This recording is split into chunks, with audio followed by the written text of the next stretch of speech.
Qaranlıqda işıq yandıran səsik biz, həqiqət yolunda bir nəfəsik biz. Yalanın önündə susmayan vicdan, cəmiyyət naminə qalxan bir qalxan. Məlumat silahdır doğru olanda, xalq güclü olar həqiqət qalanda. Sözümüz məsul, yolumuz aydın. Biz buradayıq, bu xalq üçün daim.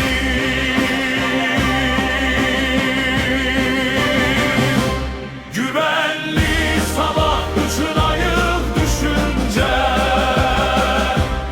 İctimai güvənlik bizim ən içincə. Həqiqət bayrağıdır əlimizdə, biz qoruyan, danışan, xəbər verən səsik biz.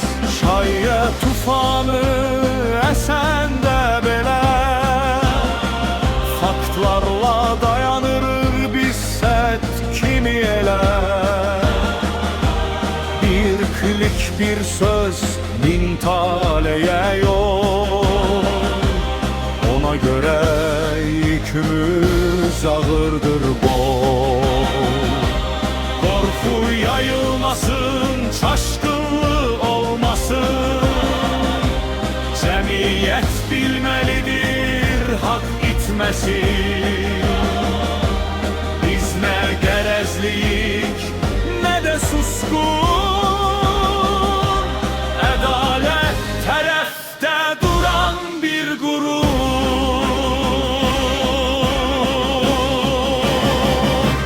Güvənli sabah üçün ayıq düşüncə, İctimai güvənlik bizim and içincə. Həqiqət bayrağıdır əlimizdə, biz qoruyan, danışan, xəbər verən səsik biz.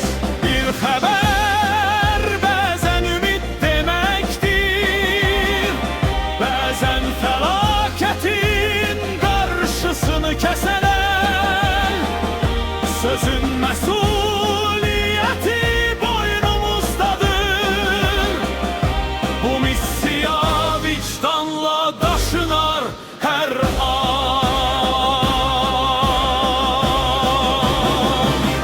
Güvənli cəmiyyət, sağlam düşüncə, məlumatla qalxır dövlət, millət bircə.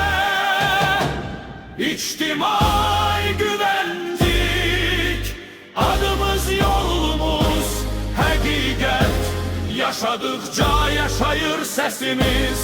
Sözümüz